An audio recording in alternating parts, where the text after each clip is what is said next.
kita semua. Selanjutnya kepada rekan-rekan kelas C, Magister Pendidikan Dasar, Angkatan 2024, yang saya cintai dan yang saya banggakan. Terima kasih atas kehadirannya pada siang hari ini. Nah, sebelumnya izinkan saya share screen dulu ya, Bapak Ibu.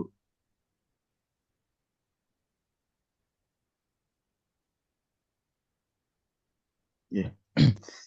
Bapak Ibu, kami dari kelompok 4 ya, akan mempresentasikan metode penelitian konkuren atau concurrent mixed method.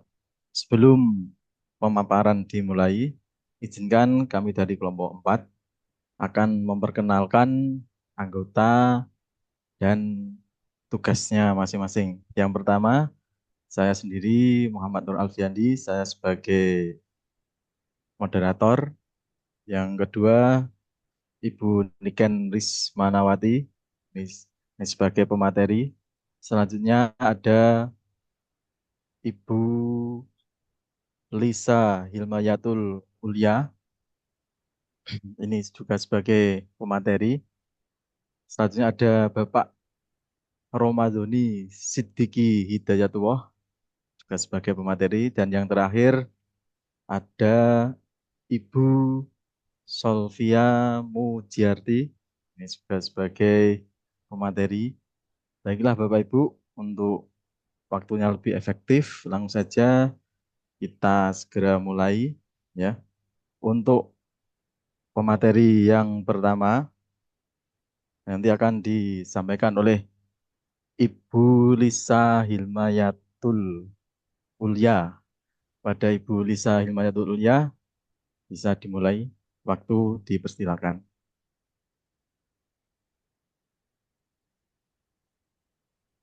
Ibu Lisa mendengar? Ya, nih di slide aja, Pak. Ya, ya. Ya. Assalamualaikum warahmatullahi wabarakatuh. Ya, Waalaikumsalam warahmatullahi wabarakatuh. Terima kasih Pak Oh, Alfiandi atas Om, ini waktunya diberikan maaf ke saya. Bu Lisa, Bu Lisa.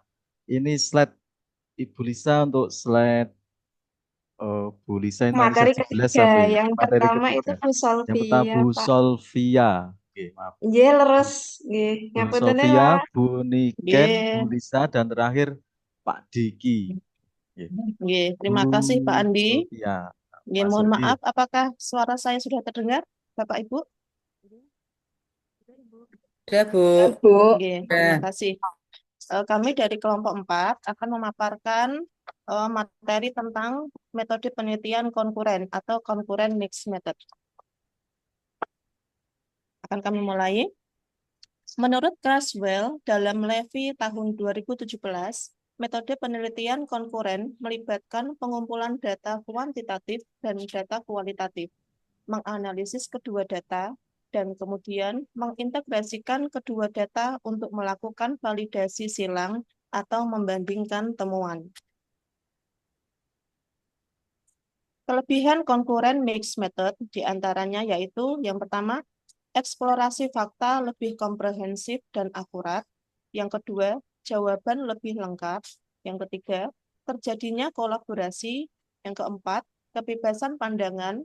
Kelima, keluasaan metode. Dan yang keenam, kesimpulan yang lebih kuat.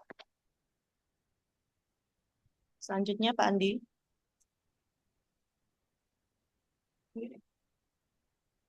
Nah, untuk concurrent mixed method ini memiliki tantangan atau kekurangan-kekurangan. Di antaranya yaitu, satu, perlu ketajaman analisis peneliti untuk memadukan dua pendekatan sekaligus.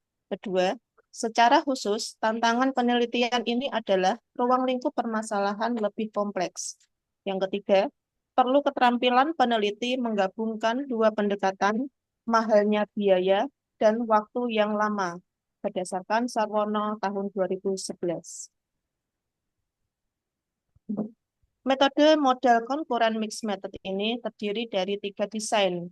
Yang pertama, concurrent triangulation design.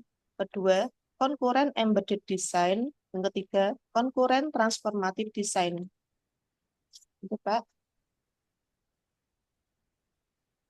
Yang pertama yaitu concurrent triangulation design, di mana desain metode campuran triangulasi juga dikenal sebagai desain paralel konvergen. Dilakukan ketika data kuan dan data kual dikumpulkan secara bersamaan dan sama-sama diprioritaskan. Berikut ini adalah bagian tentang concurrent triangulation design, di mana data kuan dan data kual didapatkan secara seimbang, kemudian baru dibandingkan dan dihubungkan. Untuk selanjutnya akan dilanjutkan oleh Ibu Niken.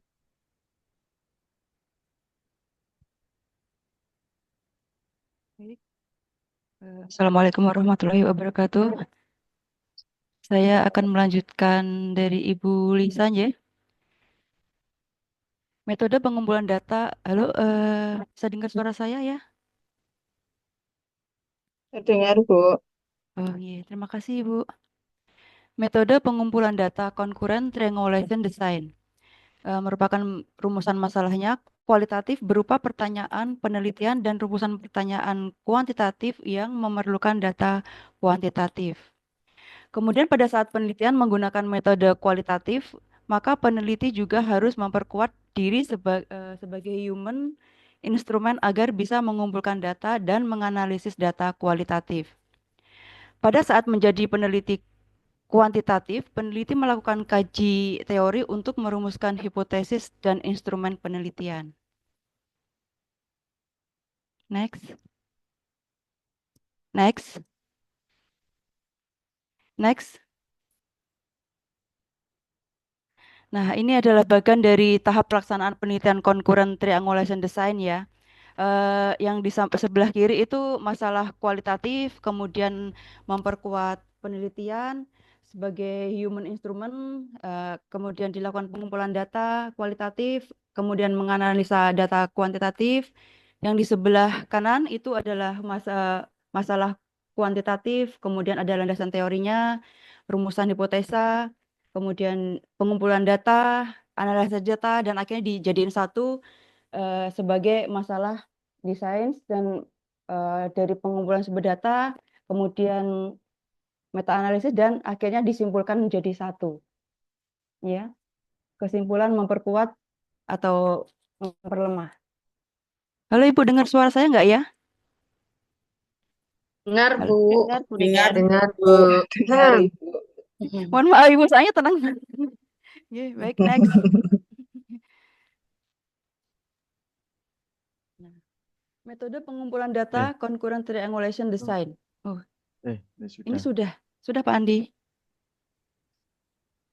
Masalah dalam concurrent triangulation atau convergent methods ini sesuai yang menurut Kurzweil ya. Desain triangulation atau convergent mempunyai beberapa potensi masalah dalam penelitian. Antara lain, yang pertama adalah ukuran sampel yang tidak sama dapat memberikan gambaran yang lebih sedikit pada sisi kualitatif dan yang lebih besar di sisi kuantitatif. Kemudian yang kedua, penggunaan konsep atau variabel yang berbeda di kedua sisi, kuantitatif dan kualitatif dapat menghasilkan temuan yang tidak dapat dibandingkan dan sulit untuk digabungkan sehingga menimbulkan divergensi. Next. Ya. Selanjutnya ini akan disampaikan oleh Ibu Lisa Hilmayatul Mulia. Silakan Bu Lisa. Bu Lisa. Ya, Pak. Ya, silakan. Assalamualaikum warahmatullahi wabarakatuh. Terima kasih waktunya, Pak Andi. Iya. Di sini saya akan menjelaskan kelanjutan dari bunikan yaitu concurrent embedded design. Desain concurrent embedded atau campuran tidak berimbang adalah metode penelitian yang menggabungkan antara metode penelitian kualitatif dan kuantitatif dengan cara mencampur kedua metode tersebut secara tidak seimbang. Dalam satu kegiatan penelitian mungkin 70/80 atau 90% menggunakan metode kuantitatif dan 30 atau 20 atau 10% menggunakan metode kualitatif atau sebaliknya. Metode di atas digunakan dalam waktu yang sama tetapi independen untuk menjawab rumusan masalah yang sejenis. Next, Pak. Oh, Nah, ini ada bagian tentang embedded mixed method. Ada kuantitatif. Kuantitatif dijadikan satu menjadi kuantitatif dan kualitatif. Selanjutnya, Pak. Nah, di sini ada keunggulan konkuren embedded design. Yang pertama yaitu kelebihan dari model penelitian ini adalah dapat menggunakan kelebihan dari masing-masing bentuk data dalam proses analisis data. Yang kedua, yaitu penelitian kombinasi ini memungkinkan peneliti untuk mengumpulkan data kualitatif dengan desain penelitian yang lebih menekankan pada desain kuantitatif, sehingga data kualitatif atau data utama yang diperoleh lebih mudah dianalisa dan diidentifikasi dengan dukungan data kualitatif. Next, Pak. Selanjutnya yaitu tantangan konkuren embedded design. Yang pertama tantangannya yaitu tantangan dalam menggunakan model penelitian ini. Antara lain terletak pada kejelasan data pendukungnya, pengkombinasian atau penggabungan kedua data yang berbeda. Yang kedua yaitu terjadinya interferensi atau gangguan hasil penelitian oleh data pendukung. Next, Pak Andi. Metode pengumpulan data kuantitatif konkuren embedded design sebagai data primer. Metode pengumpulan data kuantitatif embedded mixed method sebagai data primer, di mana pengumpulan data kuantitatif lebih mendominasi daripada data kualitatif. Pengumpulan data kuantitatif menggunakan instrumen atau pengumpulan data kualitatif atau data sekunder melalui observasi dan wawancara. Data kuantitatif berdasarkan sampel secara random dan data kualitatif dengan teknik sampling purposive and snowball. Lalu, masing-masing data dianalisis. Setelah seluruh data terkumpul, lalu dilakukan analisis untuk menggabungkan dan membandingkan, sehingga dapat ditemukan data kualitatif mana yang memperkuat dan memperluas data kuantitatif. Next, Pak Andi. Ini ada bagian tentang tahap pengumpulan data kuantitatif konkuren embedded design dengan sebagai data primer. Pertama, mencari masalah dan rumusan masalahnya dulu. Selanjutnya kita akan mencari landasan teori dan hipotesis. Setelah itu, pengumpulan data analisis data kuantitatif dan pengumpulan data analisis data kualitatif. Setelah itu, analisis data kuant dan data kualitatif. Tahap selanjutnya yaitu penyajian data hasil penelitian. Yang terakhir yaitu kesimpulan dan saran.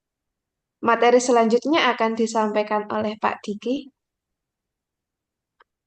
Ya, terima kasih Bu Lisa. Pak Diki bisa mendengar? Oke, Pak. Yes, Ini monggo suara lah. saya terdengar. Wih, jelas.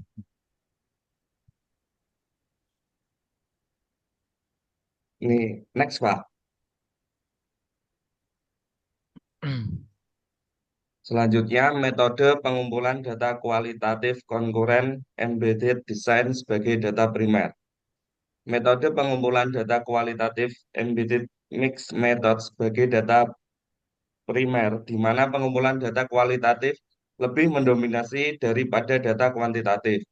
Untuk metode kombinasi konkuren embedded kualitatif sebagai data primer, maka pengumpulan data dengan metode kualitatif sebagai data primer, peneliti juga melakukan pengumpulan data dengan metode kuantitatif atau metode sekunder untuk memperluas dan meningkatkan akurasi data kualitatif yang diperoleh. Setelah pengumpulan dan analisis data kualitatif dan kuantitatif selesai, selanjutnya digabungkan sehingga diperoleh data kuantitatif mana yang dapat memperluas dan meningkatkan akurasi data kualitatif. Next, Pak. Ini tahap pengumpulan data kualitatif konkuren embedded design sebagai data primer. Yang pertama, menentukan rumusan masalah. Selanjutnya, memberikan kajian teori. Selanjutnya mengumpulkan data kualitatif dan dengan didukung analisis data kuantitatif, terus menganalisis data kual dan kuan, menyajikan hasil penelitian dan membuat kesimpulan dan saran. Next, Pak. Selanjutnya, transformatif konkuren. Metode konkuren transformatif merupakan gabungan antara model triangulasi dan embedded. Dua metode pengumpulan data dilakukan pada satu tahap atau fase penelitian dan pada waktu yang sama. Bobot metode bisa sama dan bisa tidak sama. Penggabungan data dapat dilakukan dengan merging, connecting, atau embedding, atau mencampur dengan bobot sama, menyambung, dan mencampur dengan bobot tidak sama. Seperti dalam model sekuensial transformatif strategi, pada model konkuren transformatif strategi, peneliti juga dipandu dengan menggunakan teori perspektif baik teori kuantitatif maupun kualitatif. Next, Pak.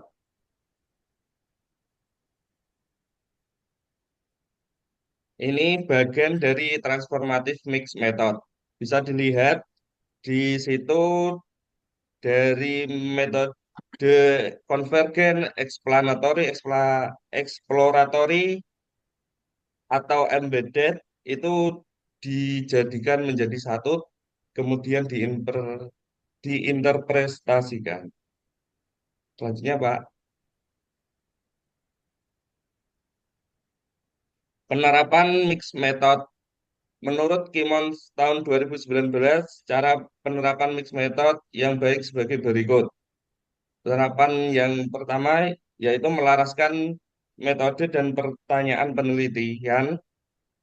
Yang kedua, memahami metode kualitatif dan kuantitatif. Yang ketiga, berkolaborasi dengan peneliti yang beragam. Next.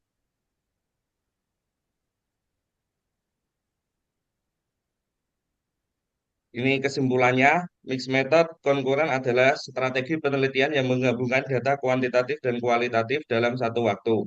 Metode ini juga dikenal sebagai metode campuran serentak atau sewaktu-waktu. Mixed method konkuren memiliki tiga desain penelitian, yaitu desain triangulasi, desain embedded, dan desain transformatif. Hal yang perlu diketahui mengenai mixed method konkuren adalah pengumpulan data kuantitatif dan kualitatif dilakukan secara independen, sehingga satu jenis data tidak mempengaruhi pengumpulan jenis data lainnya. Bobot metode konkuren bisa sama dan bisa tidak sama. Metode ini mengoptimalkan penggunaan waktu penelitian, dan metode ini dapat menjadi alat yang efektif untuk meraih pemahaman yang lebih dalam dan komprehensif. Alasan mengapa metode ini digunakan adalah karena kombinasi antara pendekatan kuantitatif dan kualitatif akan menghasilkan pemahaman yang lebih baik terhadap masalah penelitian.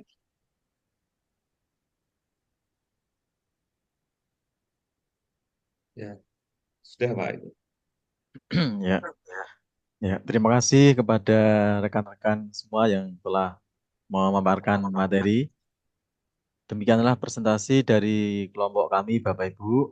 Nah, selanjutnya adalah sesi tanya jawab. Barangkali Bapak Ibu ada pertanyaan, ya monggo. Pada termin 1 ini, ya saya buka 3 penanya, monggo Bapak Ibu. Monggo sing ingkang badhe tanglet sinten nggih? Monggo.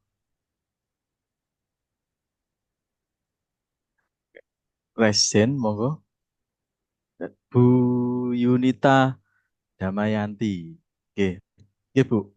Nggih, terima kasih waktunya, Pak. Nggih.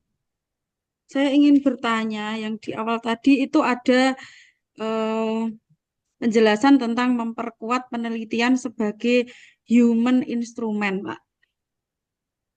Betul ya, begitu ya di depan tadi ya. Pertanyaan saya, bagaimana peran human instrument dalam penelitian kualitatif dan apa saja kemampuan yang harus dimiliki oleh seorang human instrument dalam sebuah penelitian kualitatif? Nggih. Saya coba ulangi, Ibu ya. Oke, Tadi ada apa nggih? Pernyataan tentang human instrument ngoten nggih. oke. pertanyaan dari Ibu Yunita adalah bagaimana peran human instrument dalam penelitian kualitatif dan dalam ap- penelitian kualitatif kualitatif. Terus, Bu? dan apa saja kemampuan yang harus dimiliki oleh human instrument itu dalam sebuah penelitian. Ya, harus dimiliki. Nggih. Nggih, Bu Yunita, matur nuwun. Sami-sami, Pak. Terima kasih. Nggih. Monggo, Bapak Ibu. Bu Put Bu Putri, monggo. Ya, saya terima kasih atas kesempatannya. Saya Putri Alicia Salsabila, mohon izin bertanya. Jadi tadi kan membahas tentang model concurrent embed, di mana ada data primernya itu ada kualitatif dan kuantitatif. Nah, misalkan di sini saya memakai data kuantitatif sebagai primernya. Jadi sejauh mana sih Pak data kualitatif itu mampu tertanam sebagai penguat atau memperdalam sebuah penelitian tersebut. Jadi bukan hanya berfungsi sebagai penguat dari hasil kuantitatif itu. Terima kasih Pak. Berarti sejauh mana data kualitatif itu berperan apa, Bu? Coba bisa diulangi, Bu? Jadi sejauh mana, misalkan ini data primernya adalah data kuantitatif. Kuantitatif, nggih. Jadi sejauh mana sih data kualitatif itu tuh mampu tertanam sebagai memperdalam pemahaman. Jadi bukan hanya berfungsi sebagai penguat dari kuantitatif itu, Pak. Nggih, jadi intinya misalkan data primernya itu kuantitatif, ini kan berarti data sekundernya kualitatif ngoten nggih. Ya, Nah, jadi data gimana? kualitatif ini eh, untuk memperdalam dalam sebuah penelitian itu apa gitu kan? Iya, Pak. Bagaimana? Terima kasih. Nggih. Oh, nggih. Terima kasih Bu Putri. Monggo masih ada satu lagi Ya, saya Pak. Bu Penny. Nggih. Nggih, Pak. Nggih. Nggih, monggo. Monggo Nggih, Bu. saya juga terima kasih. Assalamualaikum warahmatullahi wabarakatuh. Waalaikumsalam warahmatullahi Nggih. wabarakatuh. Sebenarnya saya juga sedang mencoba meraba-raba ini Pak yang tentang metode-metode penelitian ini. Tadi dalam kesimpulannya tadi disampaikan bahwa eh, dalam mix method konkuren ini, pengumpulan data kuantitatif dan kualitatif dilakukan secara independen, sehingga satu jenis data tidak mempengaruhi pengumpulan jenis data lainnya. Pertanyaannya, bagaimana cara menginterpretasikan hasil jika data kualitatif dan kuantitatif tersebut menunjukkan hasil yang bertentangan? Bagaimana cara menginterpretasikan hasil penelitian? Nggih, Jika jika data kualitatif dan kuantitatif menunjukkan hasil yang bertentangan dalam mix method konkuren tersebut. Begitu, Pak. bertentangan, nggih. Terima Ini kasih. ini harus satu pertanyaan ya, Pak Andi ya? Nggih, monggo nek wonten pertanyaan mulai. Boleh tidak, Pak, diberikan contoh tentang jurnal atau artikel yang menggunakan pendekatan mix method konkuren sehingga kita sama-sama lebih real atau konkret pemahamannya pada pertemuan siang hari ini. Terima kasih, Pak. Ngoten, nggih. Nih, Matur nuwun Bu Penny, matur nuwun Bu nih. Yunita, Bu Putri yang sudah bertanya. Nah, ini minta sedikit waktu nggih untuk apa membuka kitab-kitabnya dari teman-teman semua ini. Mungkin dari rekan-rekan dari Bu Lisa, Bu Niken, Pak Sidik, ada yang sudah siap menjawab? Yang bertentangan. Oke.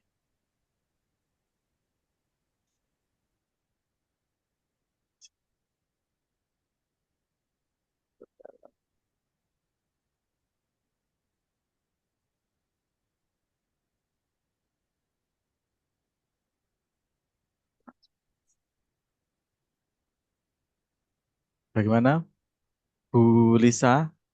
Pak Sidik, sampun tah dereng.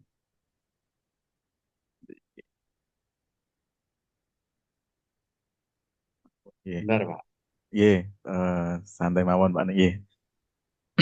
Minta waktunya sebentar nggih, Bapak Ibu. Ini sedang sini.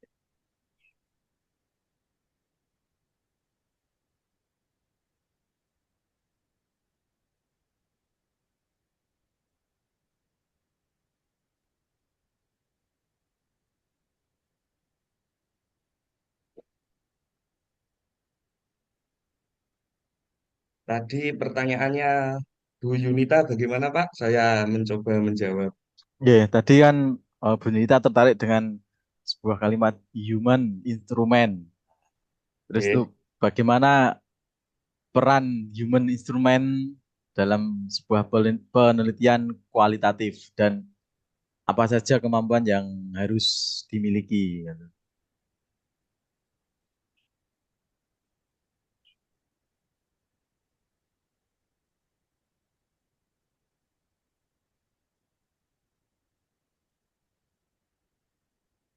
Ini saya akan mencoba menjawab pertanyaan dari Ibu Yunita Damayanti.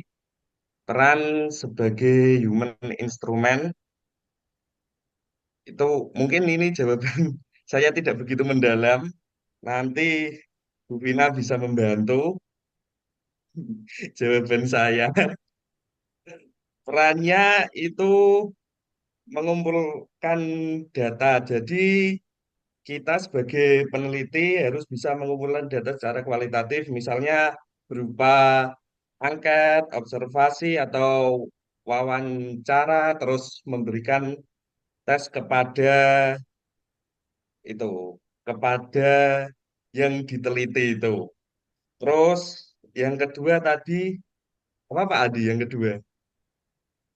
Yang kedua itu kemampuan yang harus dimilikinya, Pak Sidik. Oh ya, kemampuan yang harus dimiliki human instrument itu memiliki kemampuan untuk mengumpulkan data dan menafsirkan, terus apa ya, bisa melaporkan hasil data secara valid dan real. Mungkin itu jawaban saya atau ada teman yang lain yang mau menambahkan. Nggih, saya menambahkan nggih, Bapak Ibu. Nggih, ini sangat menarik sekali. Human instrument. Kalau secara harfiahnya berarti instrumen manusia gitu nggih, Bu Nita. Nggih. Human instrument dalam penelitian Bu Nita merujuk pada peneliti atau partisipan yang berfungsi sebagai alat pengumpul data. Ya, dalam konteks ini peneliti berperan aktif dalam mengobservasi, berinteraksi, dan menginterpretasikan data. Ini seringkali memang dalam penelitian kualitatif, di mana kehadiran dan perspektif peneliti sangat penting untuk memahami konteks dan makna dari fenomena yang diteliti. Peneliti menggunakan keterampilan, pengalaman, atau intuisi ya, atau bahasa kerennya itu sekarang pakainya gestimasi ya boleh, guessing by estimation gitu.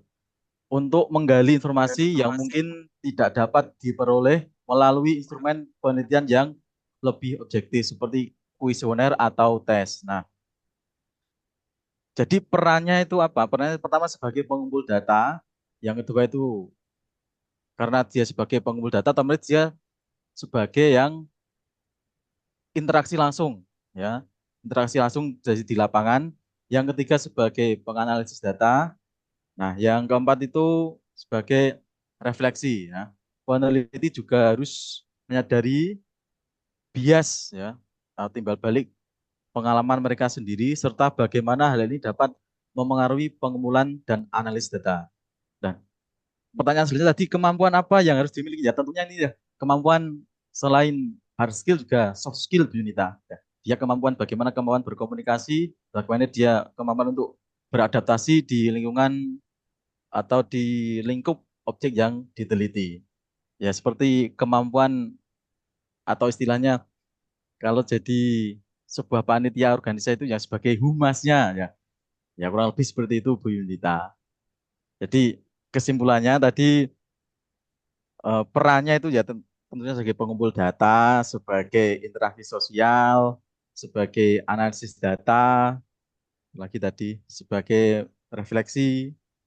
Karena memang human instrument ini merujuk pada apa ya, fungsinya yaitu sebagai pengumpul data. Gitu Bu Yunita, bagaimana tanggapannya? Oke, Pak, terima kasih. Oke, baik Bu Yunita. Selanjutnya ini pertanyaan dari Ibu Putri dan Bu Penny ini. Apakah ada teman-teman yang Pak sudah Andi, sedia jawabannya? Nggih? saya akan mencoba menjawab pertanyaan dari Bu Penny terlebih dahulu ya Pak. Monggo, nggih. Tadi pertanyaannya Bu Penny, bagaimana cara menginterpretasikan hasil penelitian jika ada data kuantitatif dan kualitatif jika menunjukkan hasil yang bertentangan? Nah, kalau menurut saya itu interpretasi dalam pendekatan yang konvergen itu biasanya ditulis dalam sebuah diskusi bagian pembahasan dari penelitian. Sedangkan bagian hasil melaporkan temuan dari analisis kedua kuantitatif dan kualitatif. Bagian diskusi mencakup laporan yang membandingkan hasil dari dua basis data tersebut dan mencatat apakah ada konvergensi, menyatu, atau divergensi atau bertolakan antara kedua sumber informasi. Nah, jadi biasanya ini perbandingan tidak menghasilkan konvergen dan atau divergen yang bersih. Situasi dan perbedaan ada pada beberapa konsep, tema, atau skala.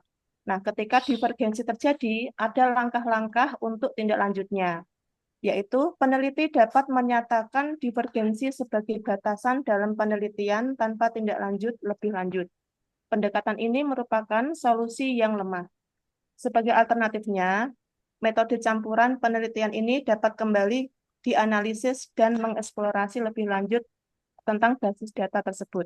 Kemudian mengumpulkan tambahan untuk menyelesaikan perbedaan atau mendiskusikan hasil dari salah satu basis data yang mungkin terbatas. Misalnya, konstruk tidak valid secara kuantitatif atau tema kualitatif tidak sesuai dengan pertanyaan yang terbuka. Ngoten Pak Andi, mungkin ada tambahan dari teman-teman. Oke, terima kasih Bu Sofia. Mau bagaimana tanggapannya Ibu Penny? Halo Bu. Iya. Follow apa ya gitu Bu. Ya, oke. Oke, baik. Ini yang belum contohnya gitu Bu. Contohnya ya, ini contoh Oke, analisis oke. jurnalnya. Nggih, nggih, nggih, nggih. Sabar gitu, nggih. Aduh.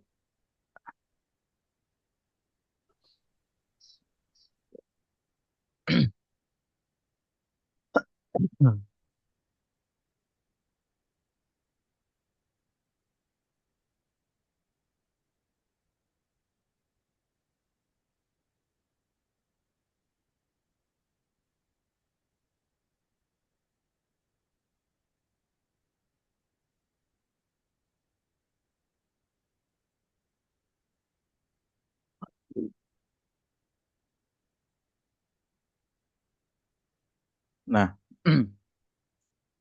oke Bu Penny, halo Bu Penny. Ya ini sudah ada contohnya, ya Bu Penny. Ini dari kelompok kami. Ini sudah dicontoh napa niku triangulasi kira atau metode mix method tadi ini ya. Nah, saya share screen dulu ya.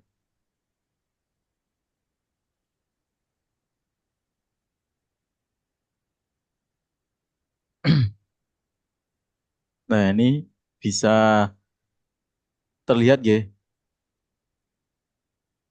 Ya, Pak. Nah, ini Bu Penny.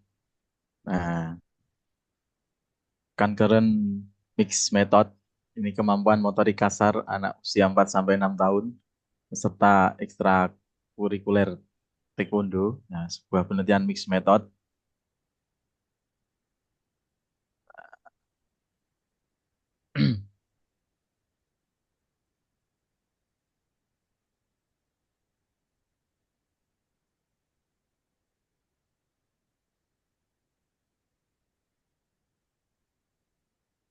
Nggih.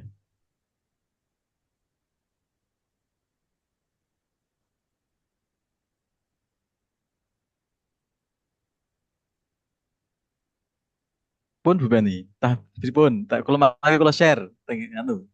Njenengan. Iya, biasanya kan setiap kelompok itu menganalisis sebuah jurnal Nggih, sesuai dengan pendekatan yang menjadi bagiannya, Pak. Jadi, nggih niki. ya nggak apa-apa, Pak. Nggak apa-apa. Oke.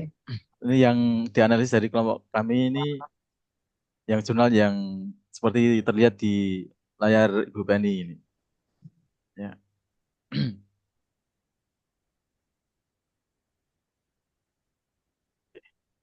Ini tinggal satu pertanyaan dari Bu Putri. Ya.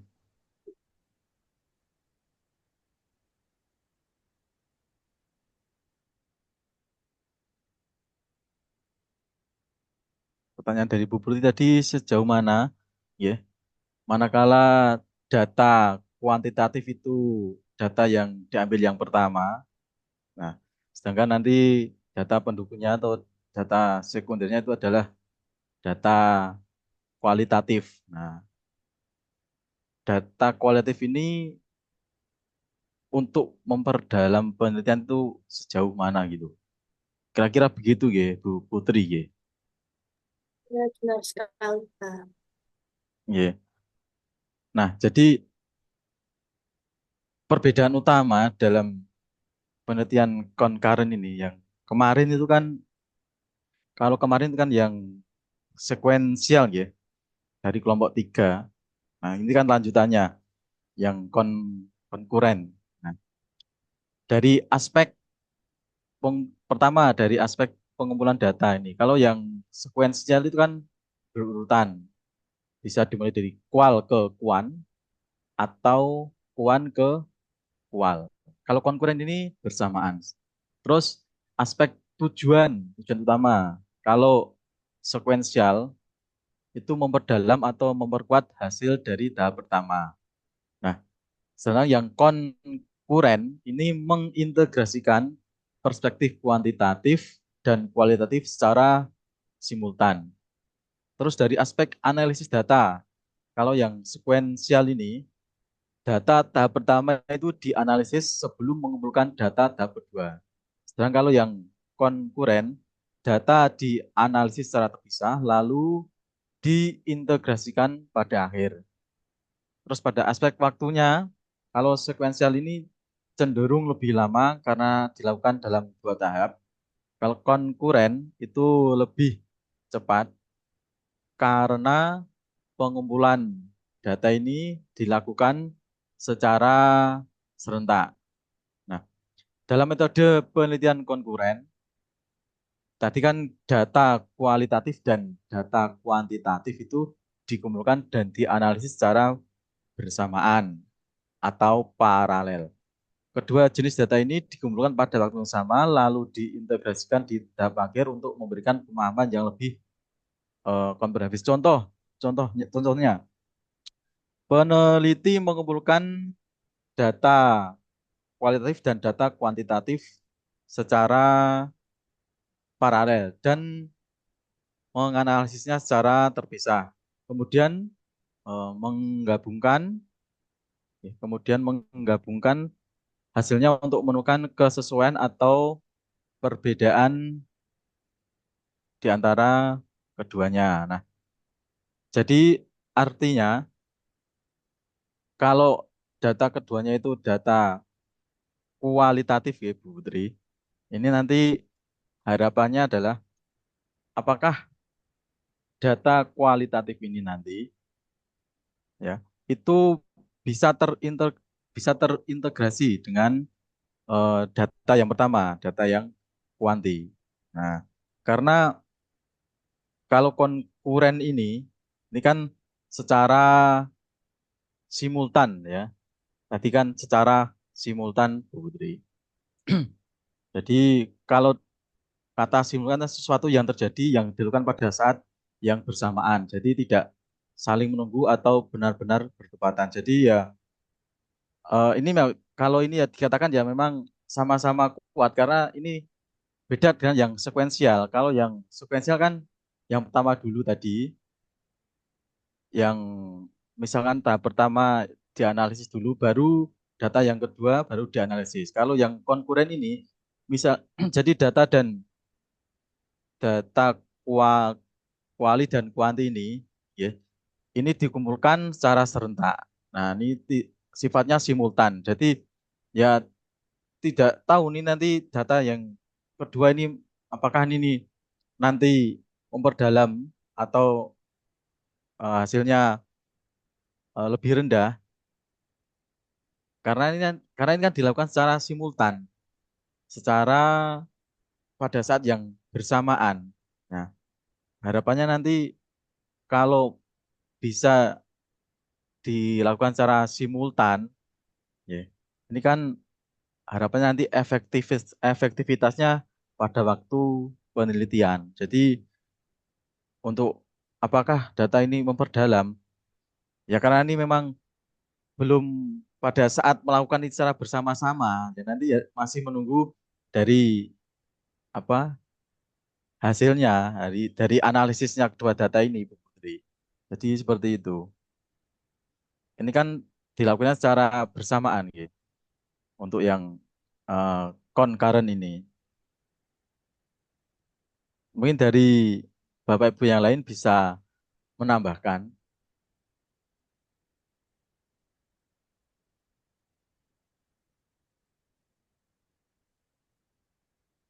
Pak Sidik, Pak Don ini dulu. Pak Sidik, Pak Sidik pripun? Sepertinya sudah cukup Pak jawaban jenengan tadi. Ngoten nggih. Bu Lisa, Bu Niken, Bu Solvia, Oke, mau nambah sedikit ya, Pak. monggo nggih. Untuk metode pengumpulan data kuantitatif konkuren embedded design itu memang perbandingannya itu tidak seimbang. Kalau yang perbandingannya lebih banyak itu lebih ke data primernya ke kuantitatif. Misalkan metode pengumpulan data kuantitatif embedded mixed method merupakan data primer itu di mana pengumpulan data kuantitatifnya itu lebih mendominasi daripada data kualitatifnya. Nah, pengumpulan data kuantitatif yang menggunakan instrumen dan pengumpulan data kualitatif atau menjadi data sekunder itu melalui observasi dan wawancara. Data kuantitatif berdasarkan sampel secara random dan data kualitatifnya dengan teknik sampling purposive dan Snowball, lalu masing-masing data akan dianalisis. Nah, jadi itu lebih ke kuantitatifnya ya Pak yang mendominasi untuk embedded desainnya ini dan kualitatifnya itu sebagai data sekunder. Mohon Pak.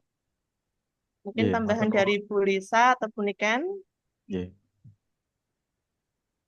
Atau Bapak Ibu yang lain mau menambahkan nggih, monggo. Barangkali ada yang mau menambahkan.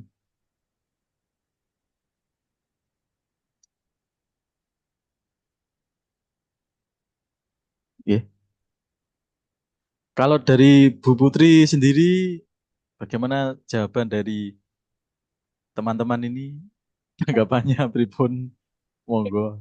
Sudah cukup, Pak. Cuman dari penelitian saya yang kemarin kan memang ketika melakukan penelitian kuali itu, kuanti saya tuh memang terlalu di sebagai data primer, sedangkan kuali saya itu tuh hanya penguat dari data kuanti saya seperti itu. Tapi jawabannya menurut saya sudah sangat cukup.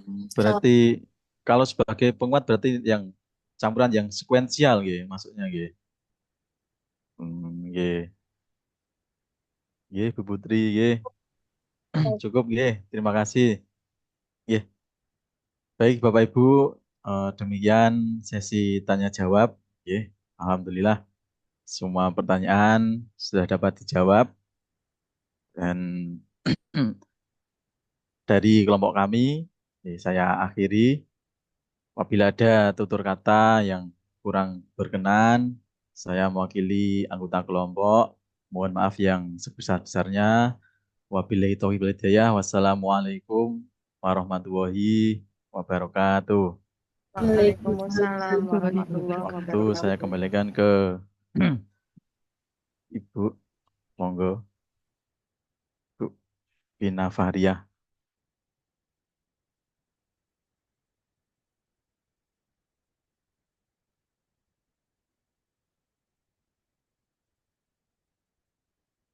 Ya selesai nih. Bentar ya Bapak Ibu. Iya.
Ya.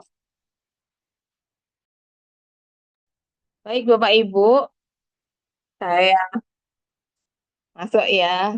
Jadi nanti kalau jadi mahasiswa S2 jangan nanti tambah Ibu Vina ya, gitu ya. Itu kebiasaan anak S1 itu ya.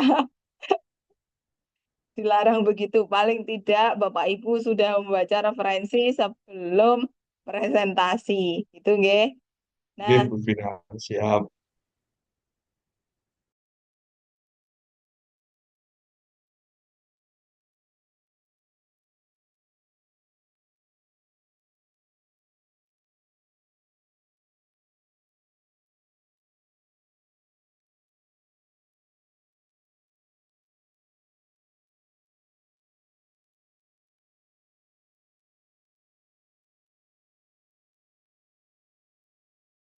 oke. Tadi berkutat dengan kata human instrument ya.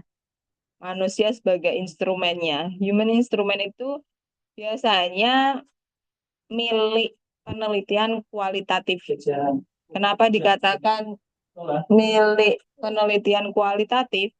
Karena pada penelitian kualitatif, manusianya atau si penelitinya masuk dan berperan langsung turut dalam penelitian itu. Kalau penelitian eksperimen kan yang memberi perlakuan, tapi kalau kualitatif terjun langsung dan ikut menjadi subjek ataupun objek dari penelitian tersebut. Jadi dikatakan manusianya sebagai instrumennya. Contoh saja ketika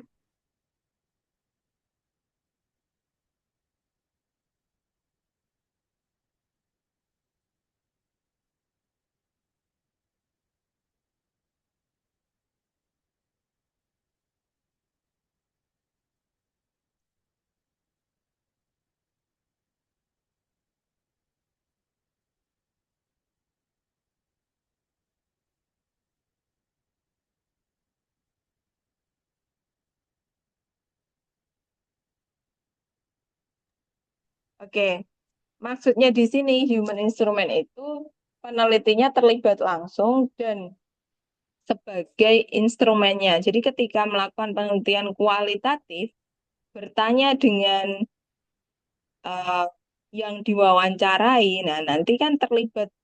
Jadi instrumennya tidak bisa hanya sekedar wawancara angket yang sudah direncanakan. Bisa jadi berubah sesuai dengan kondisi lapangan, sesuai yang di lapangan seperti apa. Nah, kalau kuantitatif itu kan sudah ada role-nya. Rencana apa, bagaimana yang direncanakan, yang itu diaplikasikan. Nah, kalau kualitatif tidak bisa seperti itu. Nah, sedang mixed method itu kan gabungan dari pelaksanaannya dari kuantitatif maupun kualitatif. Kalau kemarin sequential exploratory, sequential explanatory, itu tahapannya ada kuantitatif dulu baru kualitatif. Atau kualitatif dulu baru kuantitatif. Nah, sedangkan pada concurrent embedded itu antara kuantitatif dengan kualitatif berjalan seiring, barengan. Misalnya Bapak Ibu ketika melakukan penelitian tentang em, pengembangan atau begini, misalnya Bapak Ibu penelitian tentang kualitas argumentasi ilmiah siswa. Nah, di situ argumentasi bisa dinilai sebagai penelitian kuantitatif karena nanti datanya ada model yang diterapkan, kemudian argumen siswanya bisa kita lihat dari nilai pretest dan posttestnya. Namun pada saat proses pembelajaran, di situ ada kualitatif. Kualitatifnya itu bisa dilihat di setiap kelompoknya, guru melihat argumentasi siswa masing-masing kelompok, masing-masing peserta seperti apa, dicatat dengan bantuan observer. Dengan bantuan ya observer atau kalau peneliti langsung kan tidak bisa karena kelas rata-rata kelas kan banyak ya. Nah, pakai bantuan dari observer, observernya sudah dikasih training atau briefing terlebih dahulu nanti yang diamati apa, berkisar apa, untuk kualitas argumentasi itu yang diukur bagaimana, dikatakan berargumentasi ketika siswa menjawab seperti apa. Itu didetailkan. Jadi secara seiring ketika satu pertemuan ada data kuantitatif dan ada data kualitatif. Proses pembelajaran dan kualitas pembelajaran.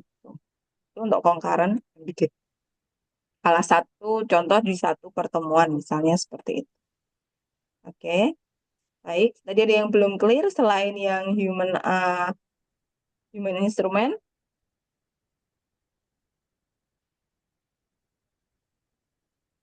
Sudah jelas Bapak Ibu? Oke, Bapak Ibu, sepertinya di awal saya pernah share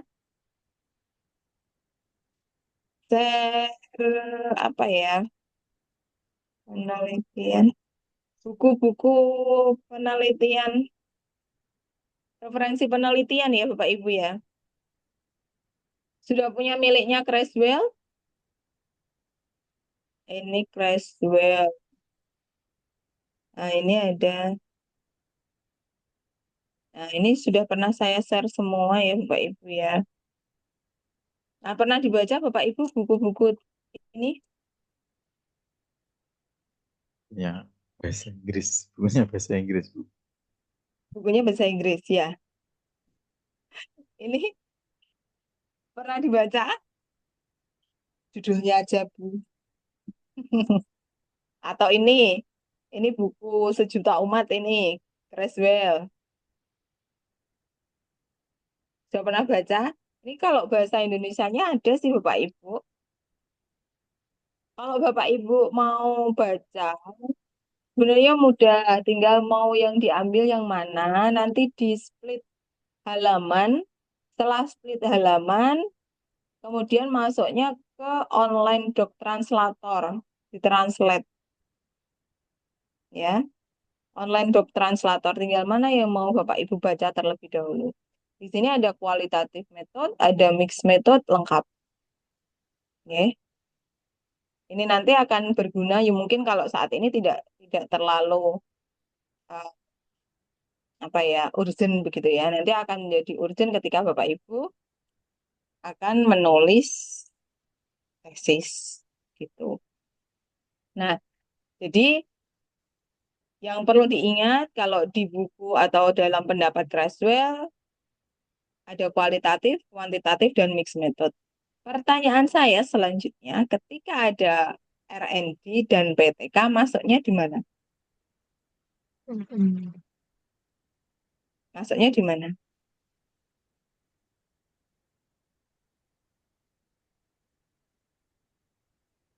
Kalau R&D di kuantitatif ya, Bu. Kuantitatif?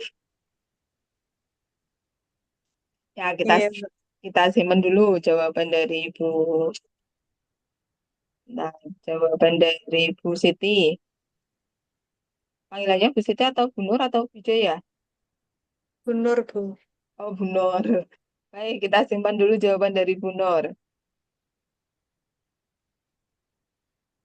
Ya, yang lain. Ini nanti arahnya kan Bapak Ibu ketika daftar sudah ada judul tesis atau rancangan tesis begitu? Dulu diminta untuk mengisi judul, Bu. Judul saja, sudah Oh, diisi iya, judulnya benar. Bapak Ibu. Sudah Sudah, punya Bu. judulnya masing-masing.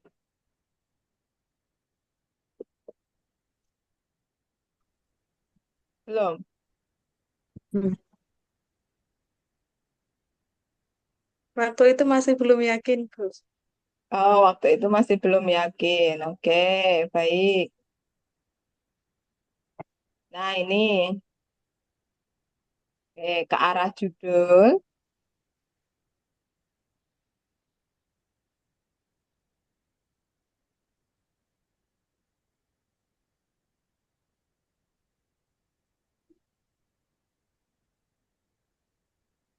Bapak Ibu, ini saya sampaikan eh, format mini riset gitu ya.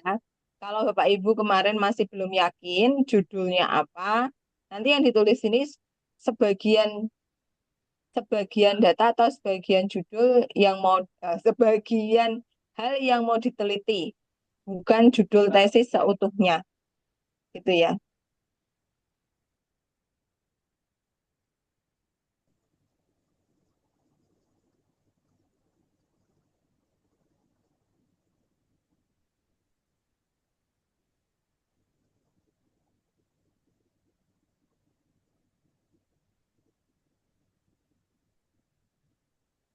Oke, baik. Judulnya silahkan Bapak Ibu tulis, kemudian tuliskan latar belakang ya Bapak Ibu. Latar belakang itu berisi latar belakang masalah sebelum memulai penelitian. Tetapkan tujuan yang jelas dan terukur. Apa yang ingin diteliti melalui mini riset ini. Contoh ya, ini saya contohkan. Apakah Anda ingin mengetahui pandangan siswa tentang suatu topik pembelajaran tertentu atau mencari solusi sederhana terhadap masalah tertentu? Nah, itu misalnya Pak Ibu bisa meneliti eh, bagaimana keterampilan berpikir kritis siswa. Nah, tanpa ngasih perlakuan apa-apa, kondisi saat itu seperti apa? Survei saja. Nah, contoh saja, ketika membuat pertanyaan mini riset, Bapak Ibu, ini pertanyaan mini riset itu atau riset itu harus relevan dan spesifik karena akan mengacu ke tujuan. Nah, selanjutnya kalau Bapak Ibu sudah jelas ya di sini pendahuluannya ada latar belakang, tujuan penelitian dan pertanyaan riset. Pertanyaan riset kalau boleh saya katakan sebagai rumusan masalah lah, katakanlah seperti itu. Jadi nantinya yang terjawab di hasil itu adalah pertanyaan ini. Tujuannya tercapai, pertanyaannya terjawab. Kemudian metodenya, tuliskan metode pengumpulan data yang mau digunakan seperti apa. Misal survei, wawancara, analisis data sekunder, dan banyak hal lain lagi. Jadi yang ada di metode, jenis dan desain penelitiannya harus jelas. tuliskan bahwa oh itu survei, penelitian survei menggunakan uh, kuantitatif, jenis penelitian kuantitatif, atau menggunakan jenis penelitian kualitatif. Kemudian pengumpulan datanya menggunakan teknik wawancara, tes, ataupun yang lainnya. Nah, itu harus dijelaskan. Analisisnya menggunakan analisis data N-GAN ataukah structural equation modeling atau SEM, atau hanya teknik analisis deskriptif. Jadi ada rata-rata, ada persentase, nah itu harus dijelaskan. Kemudian hasilnya menuliskan hasil yang relevan sesuai dengan pertanyaan yang sudah diajukan dan dibahas. Ya, lalu menyimpulkan rekomendasinya bagaimana dan cari pustaka yang relevan. Udah gitu aja. Ini akan saya share nanti. Ada yang ditanyakan terlebih dahulu Bapak Ibu? Biasanya pertanyaan akan banyak datang setelah Bapak Ibu mencoba menulis sesuai struktur tadi. Tanya Bu Vina. Ya, monggo. Izin bertanya Bu. Tadi kalau mengenai SEM Bu, Ya, tentang struktural equality equation modeling ya Bu. modeling. Ya, Yang SEM itu kalau untuk mengukur persepsi itu tidak tepat ya Bu atau bagaimana Bu? persepsi apa Bu? Misalkan mengukur persepsi, menganalisis persepsi guru tentang fenomena apa atau tentang peraturan apa seperti itu Bu. Bisa Bu, tapi persepsi itu kan indikatornya banyak. Tinggal persepsi apa yang ada indikatornya banyak, turunannya banyak. Bukan hanya satu turunan. Ada banyak pernyataan dan pernyataannya terkait hal apa saja. Saya lihatkan begini Bu. Bentar. Ada penelitian yang menggunakan analisis SEM. Bentar, saya searchkan.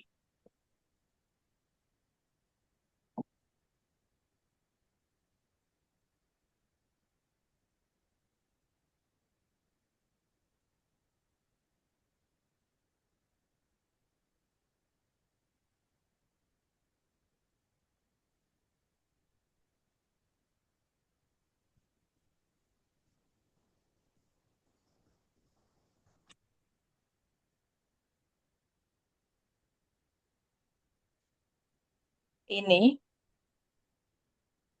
yang saya klik kelihatan Bapak Ibu. Iya, kelihatan, Bu. Ini analisis TPACK atau Technological Pedagogic Content Knowledge Ability Based on Science Literacy for Pre-Service Primary School Teacher in Learning Science Concept. Jadi penelitian ini itu menganalisis bagaimana kemampuan TPACK-nya mahasiswa, calon guru pada mata kuliah konsep IPA, pembelajaran konsep IPA. Nah, Bapak Ibu, TPACK itu kan terdiri dari 7 indikator, ya. 7 indikator dari mulai TK, Technological Knowledge, PK, Pedagogical Knowledge, CK itu Content Knowledge, dan TPK itu Technological Pedagogic Knowledge. TCK itu Teknologi Content Knowledge. PCK itu adalah Pedagogic Content Knowledge. NTPACK sesuai singkatannya ada Technological Pedagogic Content Knowledge.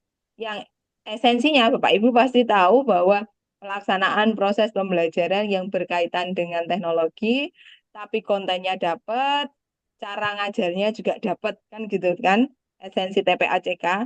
Nah, tapi ketika mengukur, kita membedakan beberapa komponen atau 7 komponen ini kita pisah-pisahkan. Berarti yang masuk kalau TK-nya tinggi atau penggunaan teknologinya tinggi, maka ada pernyataan yang mengarah ke tentang TK.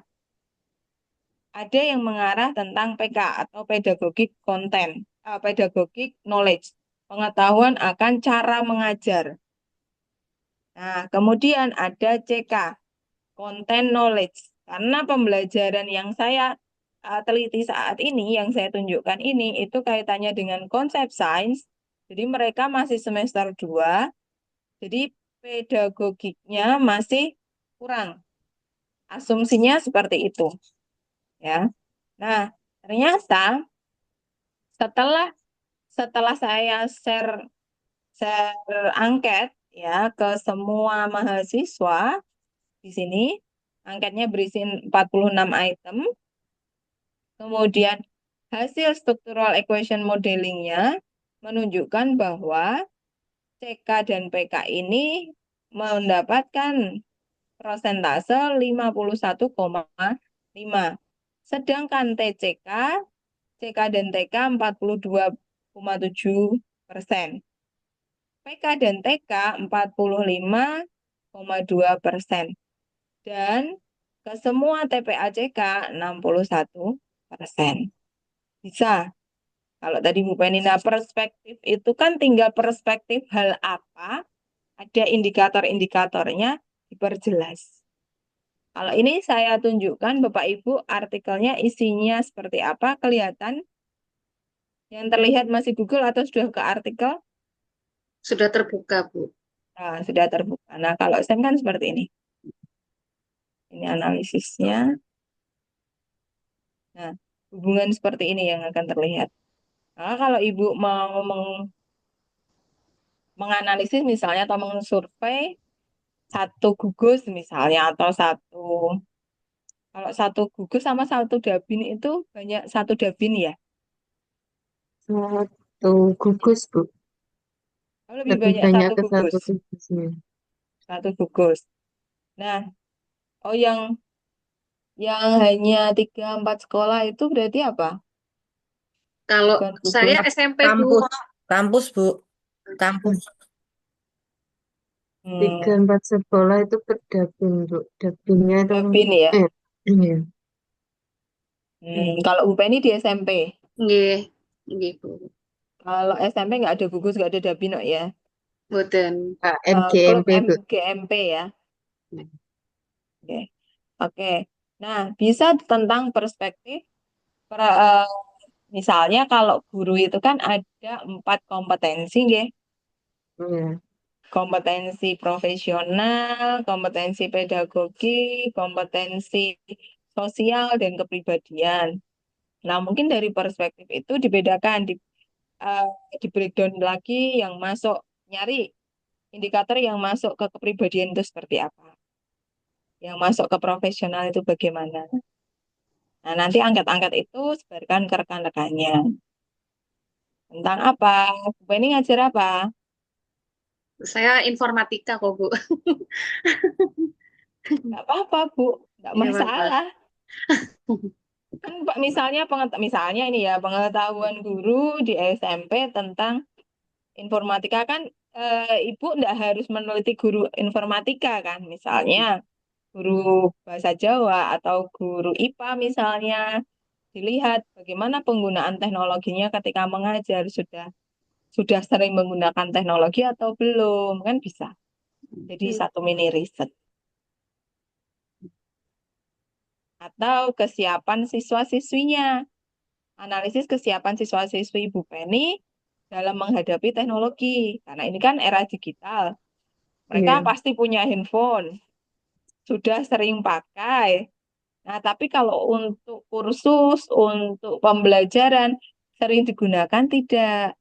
Apakah penggunaan handphonenya hanya untuk ngegame aja, atau prosentase ngegame, buka TikTok, buka media sosial lain, sama untuk belajar lebih besar mana? Nah, kan bisa. Semacam itu. Oke, baik. Ada yang tanyakan Bapak Ibu? Yang jelas, komponen yang mau diteliti harus jelas. Sehingga ketika menulis latar belakang, rumusan masalah dan tujuan itu harus clear. Supaya ketika nulis metode dan nulis cara memperoleh data itu jelas begitu. Izin Coba, bertanya, Bu. oke, ini saya share dulu di grup ya. Iya, Bu. Bentar, boleh saya dibantu di ping atau apa nama grupnya begitu? Penelitian pendidikan, Bu. Iya.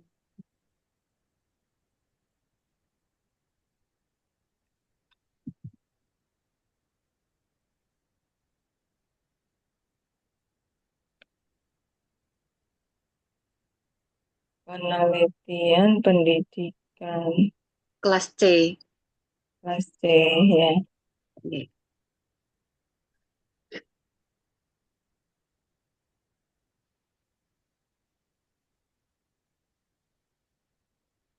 Oh ini ya. Oke, baik. Benar.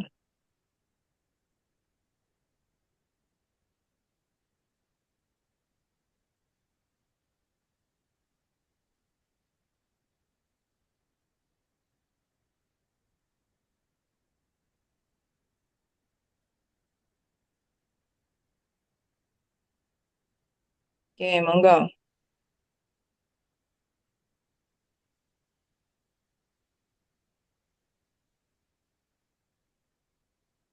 Yang mau bertanya tadi?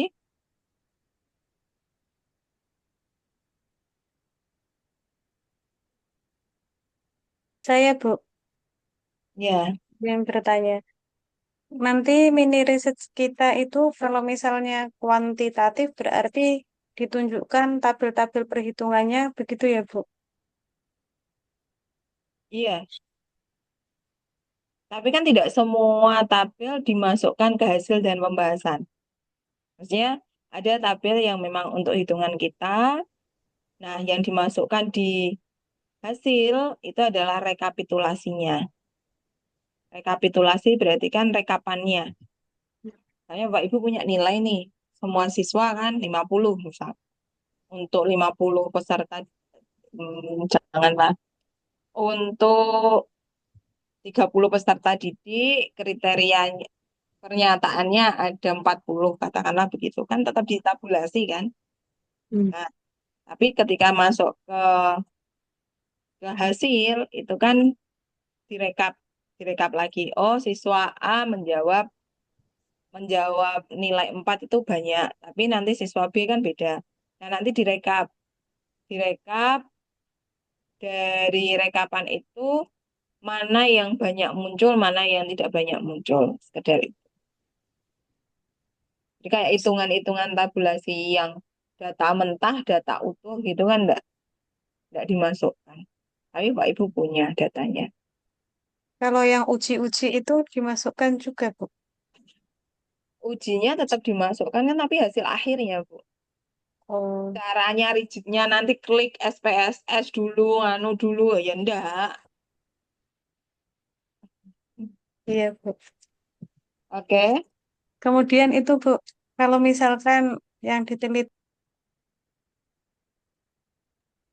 kalau yang diteliti itu hasil belajar dan minat belajar, atau hasil belajar dan motivasi belajar siswa, itu lebih condong ke, kan yang mau difokuskan itu hasil belajarnya. Tapi di samping itu diteliti juga motivasinya. Itu termasuk masuk ke kuantitatif atau campuran, Bu. Kuantitatif, Bu. Meskipun ada motivasi belajarnya diobservasi juga. Nah, Ibu baru bilang kalau motivasinya diobservasi juga.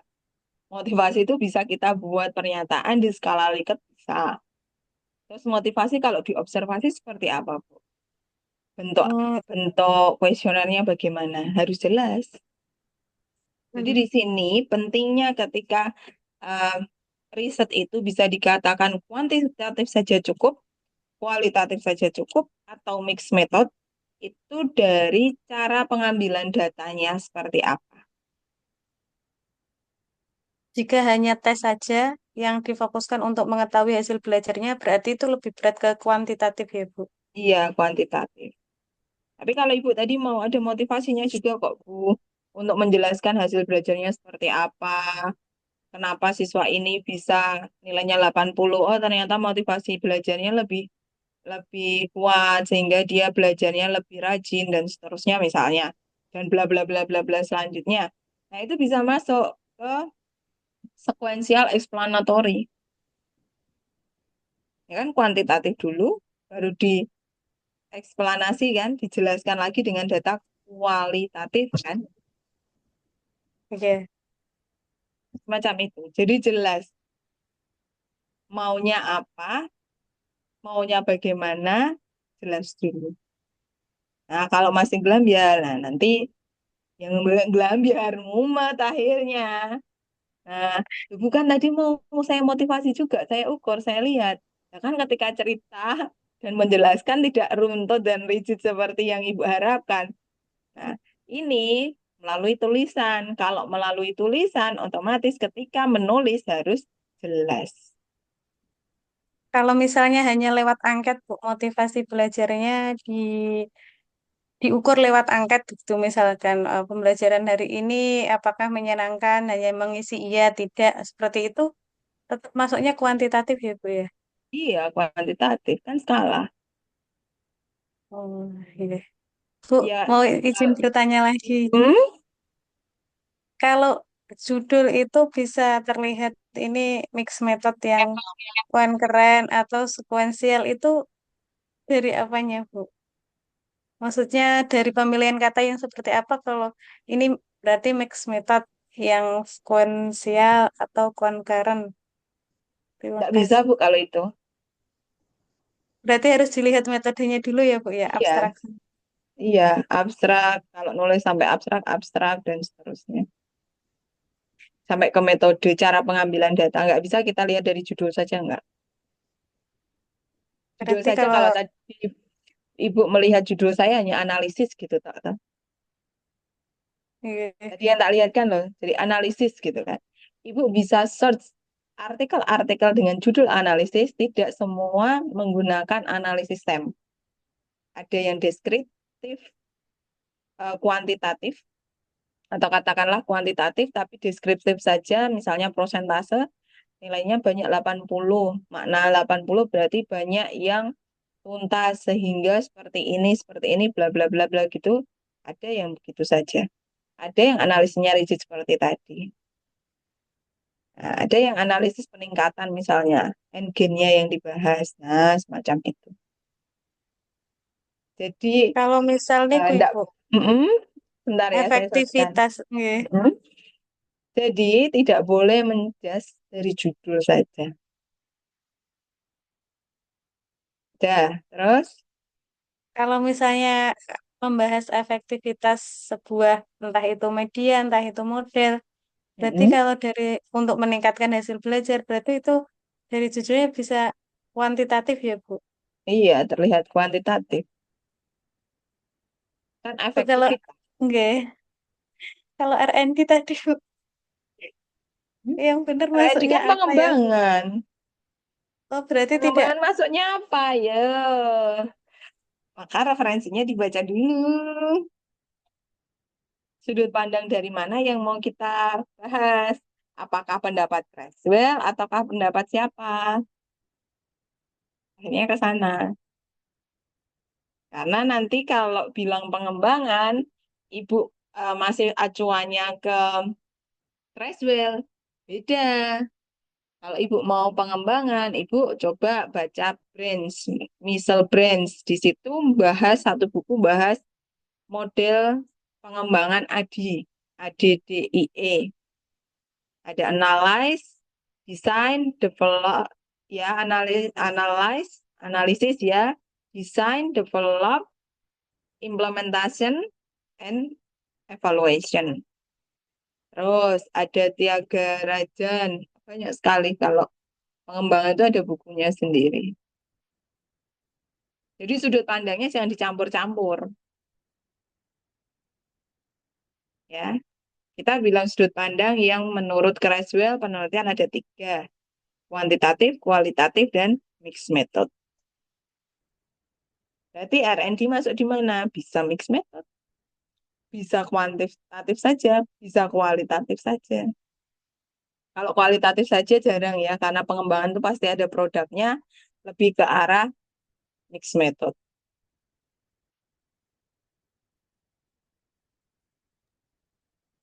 Terima kasih, Bu. Oke, sudah punya judul semua? Judul ancangan aja lah dulu. Insya Allah, Bu. Nah, insya Allah itu sudah atau belum, yakin atau belum? Mungkin hampir kalau rancangan hampir sama dengan Pak Erik, Bu. Yang disamakan dengan Kalau Pak Erik mata kuliahnya apa? rancangan rancangan apa ya, lupa, Bu. Tugas Nah, akhir. Seminar bedakan Bapak rancangan Ibu. tugas akhir. Seminar rancangan tugas akhir itu kan tugas akhir Bapak Ibu ya, nanti tesisnya ya. Nah, ini itu kalau mini riset itu bisa bagian tesis di studi pendahuluan awal atau hal kecil yang nanti menyumbang pendahuluan di tesis Bapak Ibu. Jadi nanti kan di tesis itu kan ada latar belakang. Oke. Latar belakang masalah kan.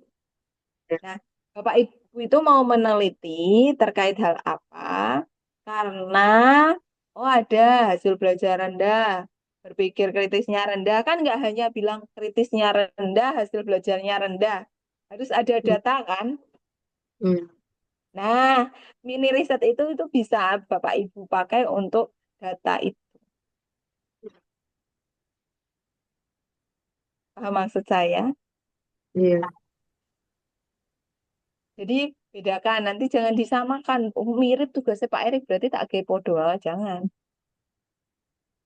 Karena kalau Pak Erik itu arahnya ke tesis Bapak Ibu yang nanti Bapak Ibu susun di semester 2, 3, 4. Kalau mau lulus 3 semester, berarti semester 3 harus selesai. Maka mulai dari sekarang, mulai sudah diminta untuk nyusun kan. Nah, jadi seiring sejalan, Bapak Ibu nanti ketika bimbingan semester 2 dapat dosen pembimbing, Bapak Ibu sudah punya dasar melakukan penelitiannya atau latar belakang. Masalahnya ada keterampilan proses sains yang rendah di siswa kelas 4, misalnya begitu. Hal ini ditunjukkan dari hasil observasi, hasil penelusuran dari survei misalnya, bahwa ketika siswa-siswi belajar IPAS, mereka tidak pernah melakukan keterampilan proses karena guru jarang mengaplikasikan model pembelajaran inovatif, misalnya begitu. Tapi ada angkanya berapa, ada hasil analisisnya berapa. Untuk masuk di situ, Bapak Ibu rancang mini risetnya. Bu, kalau misalnya angka itu boleh pakai rata-rata hasil atau persentase ketuntasan boleh, Bu? Data sederhana. Itu saja. Oh iya, iya. Sederhana saja. Nggih, nggih. Makasih, Bu. Sederhana saja, boleh gitu loh. Saya belum jawab kok, saya tanya ulang kok. Makasih Bu, ini piye iki? Piye? Jangan ujuk-ujuk boleh atau tidak ya, atau hanya sederhana saja boleh, asal nanti temuannya bermanfaat atau membuat ada kontribusinya gitu loh. Maka dari hasil itu akan dilanjutkan ke penelitian selanjutnya terkait hal apa. Nah, itu penelitian besar Bapak Ibu di tesis. Iya, Bu. Oke. Jadi nanti kalau hanya persentase, tuntas tidak 80, 90 gitu kan. Berarti Bapak Ibu wajib membahas atau menjelaskan deskripsi angka itu maknanya bagaimana. Tadi kan saya menjelaskan ada SEM, ada 1,5% dan seterusnya. Di dalam isinya, di artikel berikut, di isi tadi kan yang saya baca baru abstrak. Diisi saya jelaskan angka itu bermakna apa. Mengapa angkanya sekian. Seperti itu. Oke. Ya, Bu. Terima kasih, Bu. Ya. Sudah punya gambaran semua?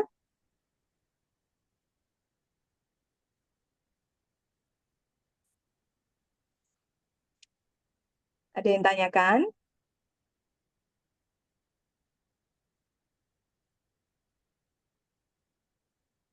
Halo, ini bergelut dengan pemikirannya masing-masing. Iya, Bu.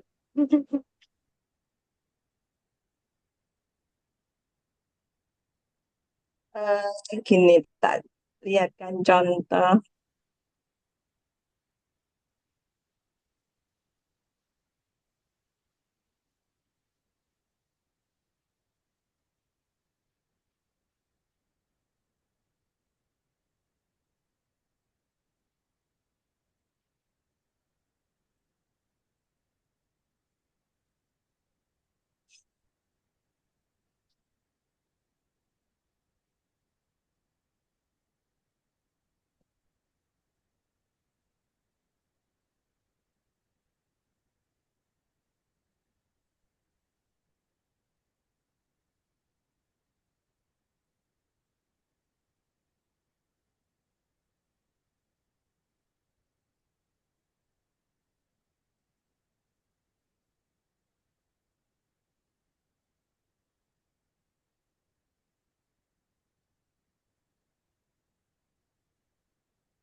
Nah, contoh saja ini ya.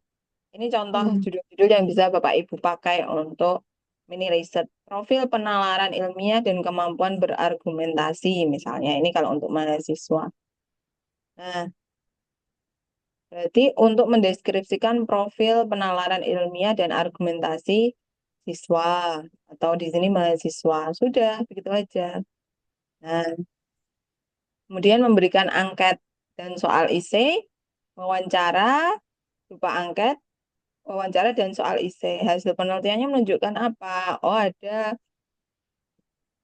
yang ini SS itu saya kalau SS itu sangat setuju, setuju, tidak tahu, tidak setuju, sangat tidak setujuannya memberikan ini kemampuan berbicaranya dia setuju atau tidak, senang atau tidak. Nah, jadi ada keterampilan berbicara mahasiswa akan terasah dengan berargumentasi. Kan ada yang setuju, ada yang tidak, ada yang sangat tidak setuju. Nah, ini jawabannya dideskripsikan seperti ini. Dibuat apa ya, grafik begitu. Kayak tadi kan Budi gambarannya begini kan. Tapi kalau Bu Dwi yang dimaksud mungkin nilai KKTP-nya aja gitu kan. Iya, Bu.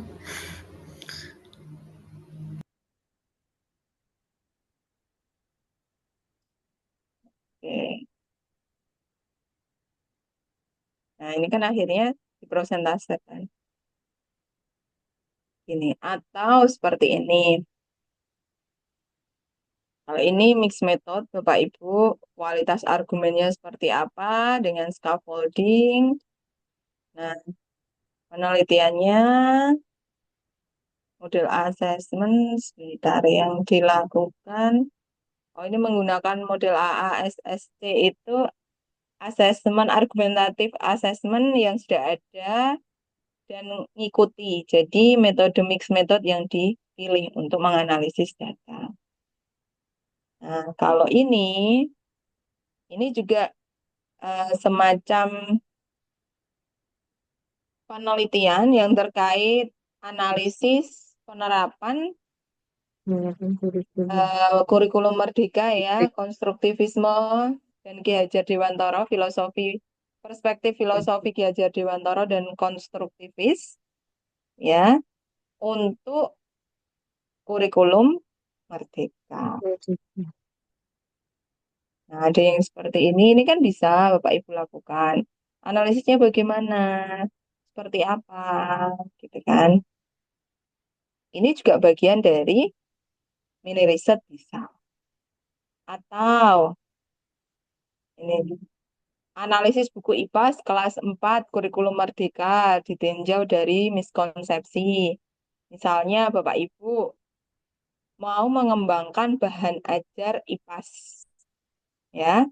Tapi ketika mengembangkan bahan ajar IPAS kan tidak asal analisis kebutuhannya dibutuhkan karena belum ada atau guru belum menggunakan, kan tidak bisa begitu. Nyatanya pemerintah sudah Menyediakan. ya menyediakan buku, tinggal gurunya menggunakan atau tidak, kan begitu. Iya. Nah, kan bisa, oh ternyata dari yang disediakan pemerintah masih ada yang kurang. Oh, yang disediakan pemerintah menimbulkan miskonsepsi atau missing konsep, membuat siswa bingung konsep, misalnya begitu kan bisa. Oke. Nah, ini juga bagian dari mini riset ya.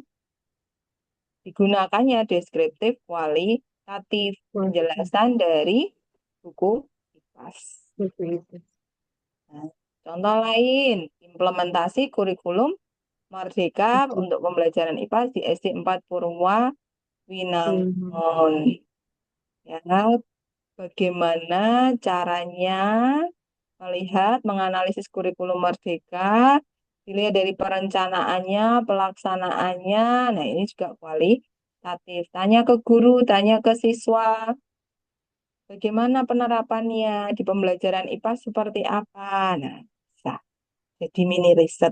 Kalau Bapak Ibu ketemu hasilnya, ya kan sering dulu ketemu hasilnya, bahwa kepala sekolah dan guru dapat memiliki pemahaman dan keterampilan yang lebih jelas sehingga persiapan mengajar, konsep pembelajaran, penilaian dapat sesuai dengan rambu-rambu implementasi kurikulum Merdeka. Ternyata misalnya di sekolah Bapak Ibu kurikulum Merdeka belum diterapkan seutuhnya misalnya. Kalau di Jawa Tengah itu bagus, rata-rata sudah mulai IKM sudah diterapkan begitu ya. Kalau kemarin saya ngoreksi UKIN itu tidak semua. Ternyata Bapak Ibu setelah 3 tahun terakhir terapkan IKM atau Kurmer, tidak semua atau belum semua menerapkan Kurmer. Ada yang masih K13, ada yang penyusunan modul ajarnya ya tertulisnya Kurmer sih, tapi belum menggunakan prinsip-prinsip Kurmer. Contohnya CP-nya nggak ditulis, tiba-tiba kompetensi awal dan ATP, TP gitu kan. Ternyata macam-macam itu. Se-Indonesia itu belum menyeluruh. Atau contoh lagi ini mirip yang saya contohkan di awal. Analisis pedagogikal content knowledge terhadap buku guru IPAS pada muatan IPA sekolah dasar. Nah, apa sih? Nah, di sini penelitian deskriptif ini kurang pas kalau hanya deskriptif. Ini lebih ke kualitatifnya, memperoleh informasi mengenai ruang lingkup PCK di buku guru untuk mata pelajaran IPAS itu seperti apa. Di sini ada instrumen evaluasi buku guru, nah semacam itu. Oke. Dari penjelasan ini dan gambaran serta contoh-contoh yang saya berikan, ada yang ditanyakan?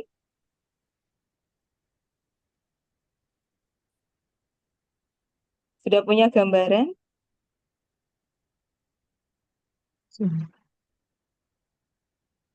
Saya contohkan banyak yang IPAS, ternyata yang SMP selain Bu Penny ada. Iya. Yang lain selain Bu Penny yang di SMP?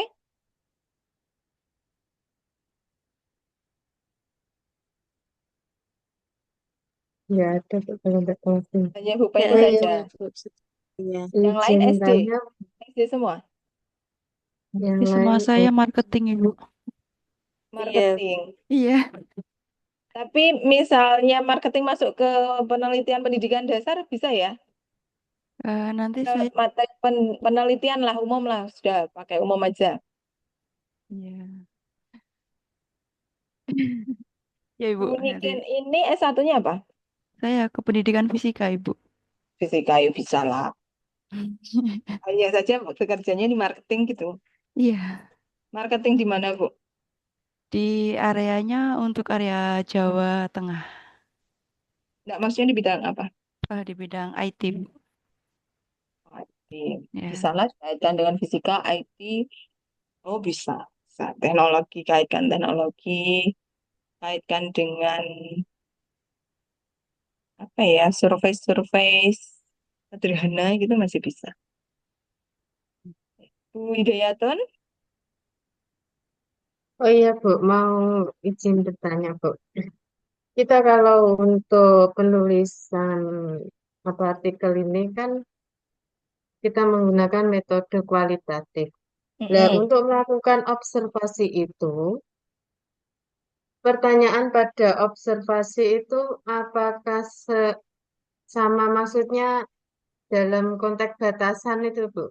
Atau kita mengikuti yang kita teliti Bu? Contohnya gini, seumpama kita mau meneliti mengenai etos kerja gitu.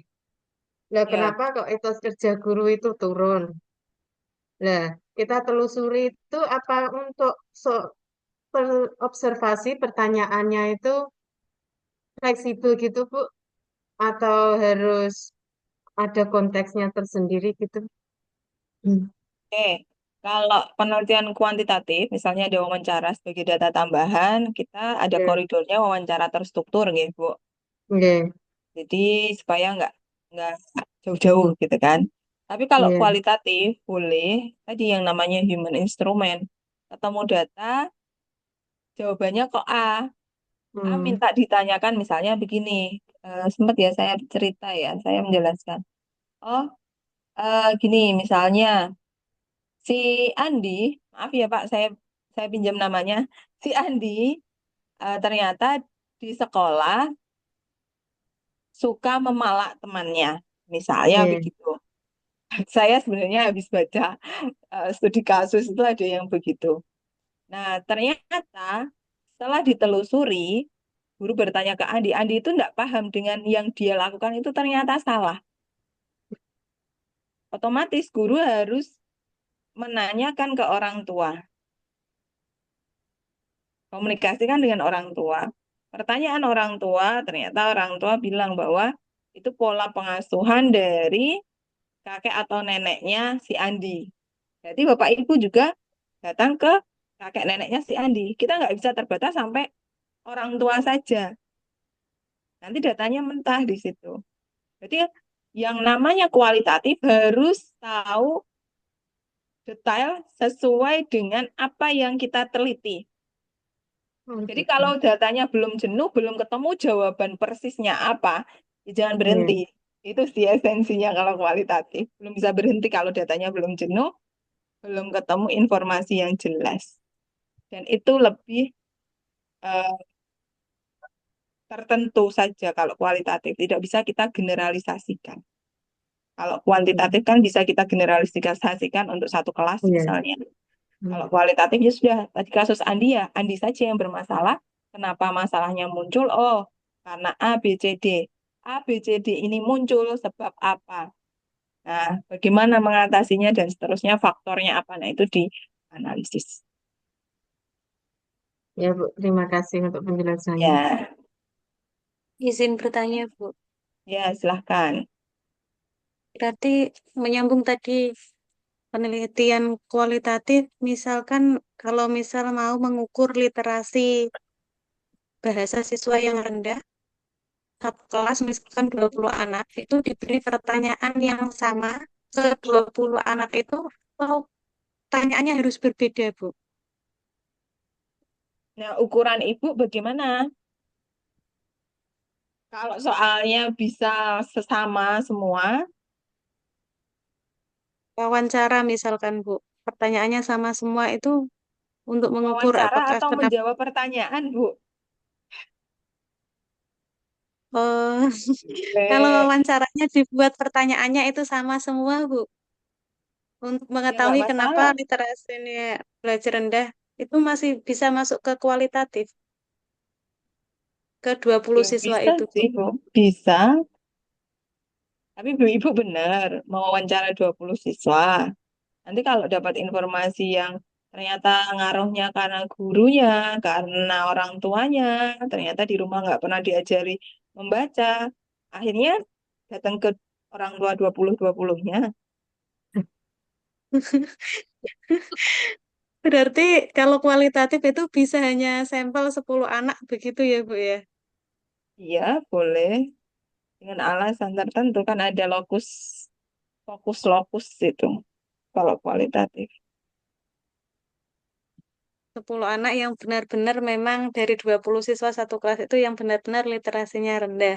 Kalau misalnya Mm-mm. ternyata setelah diwawancara dengan pertanyaan yang sama, ternyata terhubung ke orang tuanya, berarti kita mau wawancara lagi orang tuanya, Bu. Seperti itu. Ya, macam itu. Berarti tidak fokus ke satu siswanya, misalkan jawabnya apa, langsung siswanya ada disimpulkan tidak bisa ya, Bu ya. Iya, enggak Harus bisa lah. tergantung. Kalau rendahnya itu karena gurunya nggak ngajari baca misalnya. Mau hanya sampai itu. Kan enggak toh. Pembelajaran itu kan eh, berkesinambungan toh, Ibu. Iya, Bu. Apalagi literasi membaca rendah. Literasi apa ini? Literasi bahasa, Bu. Untuk Literasi pelajaran bahasa bahasa, Indonesia. ada no literasi bahasa. Coba literasi itu Masa ada yang literasi baca, membaca, Bu. tulis, Nggih.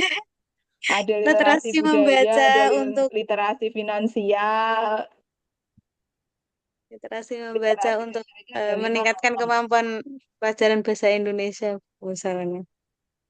Nah, dicek lagi ya, disesuaikan. Sebelum Ibu melakukan wawancara, berarti Ibu bisa tes dulu. Kok bisa menyimpulkan bahwa si A ini rendah, si B rendah. Kan Ibu ada filter awalnya, saringan awalnya dulu, ya kan? Nggak Gitu. tiba-tiba karena jarang ngomong dia anggap kurang gitu kan, enggak. Toh? Iya, Bu. Ya, oke. Baik, Bapak Ibu, bagaimana? Mumet? Kalau ditunda mumet, kalau nggak ditunda segera ditulis bisa Iya, insya Allah. ya. Coba Bapak Ibu nanti tulis list aja perkiraan judulnya apa, kira-kira judulnya saja. Bapak Ibu itu harus pegang dulu indikator yang mau diteliti sih. Misalnya keterampilan proses, berarti punya indikator keterampilan proses. Mau meneliti literasi baca tulis, berarti punya indikator literasi baca tulis. Dikatakan punya literasi finansial ketika apa? Oh, mereka tahu tentang cara mengelola keuangan, cara mengelola uang saku.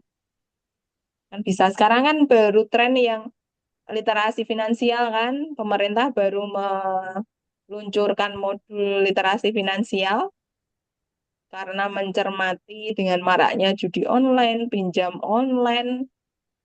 Nah, pemerintah kan baru minggu lalu kayaknya tahu, mungkin 10 harian yang lalu. Nah, itu kan bisa juga diteliti. Oke, punya pandangan, intinya bisa survei saja boleh. Persentase bisa, tapi kan persentasenya ada grafiknya seperti apa, di nilai ini, pertanyaan ini, nilainya bagaimana, nah bisa diperjelas. Jadi contoh-contoh yang saya share mungkin bisa Bapak Ibu pakai patokan, ya bukan patokan persis ya, sebagai referensi lah untuk baca-baca caranya seperti apa. Tadi format awal, nanti kalau sudah ke format artikel, Bapak Ibu sesuaikan dengan jurnal yang dituju. Jurnal yang dituju nanti akhir-akhir akan dijelaskan Pak Fajri. Yang penting Bapak Ibu punya gambaran awal tadi yang saya share tadi. Itu nggih. Ada yang tanyakan? Dalam proses mini riset ini ada semacam revisi-revisi bimbingan dari Bu Vina tidak, Bu? Ya, mulai minggu depan. Nanti Bapak Ibu yang siap, monggo langsung share screen. Ya, jadi minggu depan teman 6 dan 7 ya. 6 dan 7 nanti Bapak Ibu silahkan konsultasi atau ya nunjukkan lah mini riset yang sudah Bapak Ibu susun. Otomatis kalau minggu depan pertemuan 6 atau 7 Bapak Ibu kan belum dapat hasil dan pembahasan. Nggak masalah.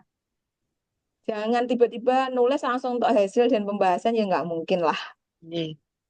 Jadi judul dulu, latar belakang ya, awal itu mau melakukan apa sama metode.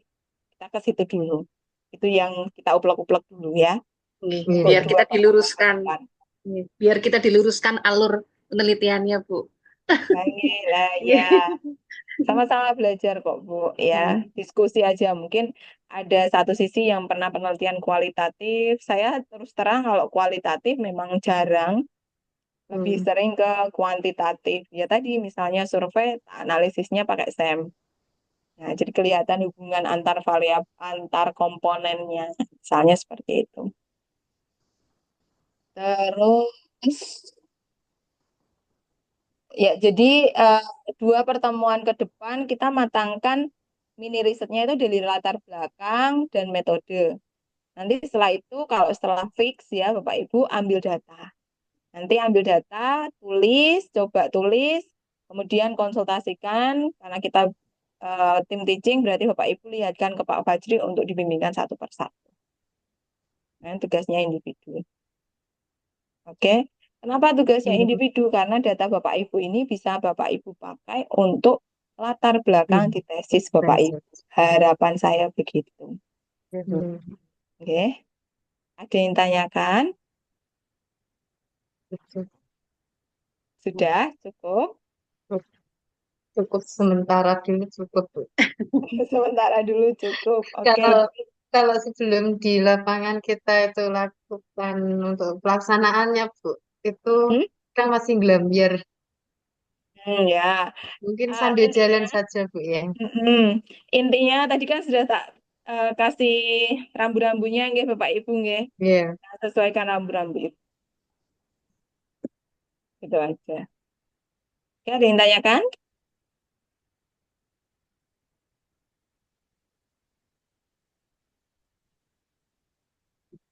Tidak, Bu. Cukup? Cukup dulu, Bu. Cukup-cukupkan ini, Bu. Cukup dulu, Bu. Ini Bapak Ibu Nanti sambil kalau Bapak sudah Ibu. di lapangan itu baru kita tahu, Bu, mungkin apa yang masih perlu penjelasan lagi gitu, Bu. Sambil Oke, jalan oke. aja, nggih. Oke, Bu, Bapak Ibu minta baik. tolong, Bu. Ya. Minta apa? Bukunya Creswell yang versi bahasa Indonesia boleh, Bu? Saya kok nggak punya ya, Bu ya. Versi bahasa Indonesia itu saya punya hardnya, tapi di kampus kayaknya. Bapak Ibu beli aja di Shopee atau di Tokped atau Gramedia, monggo silahkan. Bebas aja. Beli online kan nanti datang ke rumah langsung.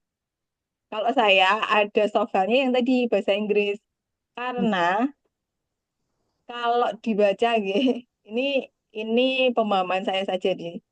Kalau dibaca pemahaman bukan dibaca mengartikan, itu lebih enak pakai bahasa Indonesia, bahasa Inggris. Karena kadang terjemahan itu kan saklek menerjemahkan ya. Jadi malah kayak ndak mudeng kalau saya. Nah, kalau butuh yang satu subbab misalnya, saya pakai split PDF itu loh, online. Nah, yang saya butuhkan misal halaman 9 sampai 12. Berarti yang tak ambil halaman 9 sampai 12. Kemudian tak taruh di online doc translator. Tak translatekan pakai online doc translator, dibaca, dipahami, diulang-ulang. Karena kalau nggak dipahami, diulang-ulang, namanya mesin yang mentranslate, kadang bahasanya bolak-balik gitu. Tidak paham. Begitu. Itu cara saya. Dan cara saya lagi, kalau ngehack yang seperti itu, nggak terus baca sendiri, enggak. Karena cara belajar saya juga ada kadang auditory. Jadi saya punya aplikasi text to voice, Bapak Ibu. Kadang kalau di jalan gitu, nggih, karena kadang ada kegiatan gitu kan, pas di jalan rame, di jalan lama, akhirnya tadi PDF itu saya buat text to voice. Saya dengarkan semacam musik. Nah, nanti diulang yang mana belum paham begitu. Itu cara ngehack saya belajar sih, Bapak Ibu. Sering aja. Jadi tidak harus di depan laptop, mungkin matanya capek gitu kan. Nah, jadi telinga atau voice atau auditory gitu sih. Tapi kan Bapak Ibu sudah berumur semua, jadi cara belajar manusia dewasa atau gotagogi itu kan pasti sudah paham, sudah mengenali, oh saya nih belajar gini kok. Saya kalau dijelaskan lebih jelas kalau pakai suara. Kalau kadang ada yang bisa lebih jelas pakai teks, terus saya nulis lagi. Juga ada yang begitu. Monggo diaplikasikan mana yang Bapak Ibu rasa bisa. Ya.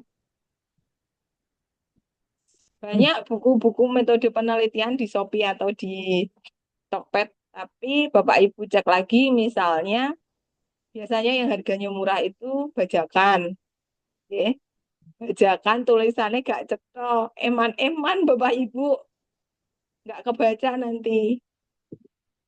Ya, beli di akun yang centang biru, misalnya sosial sosial agensi atau ya pokoknya yang memang penerbit atau supplier buku.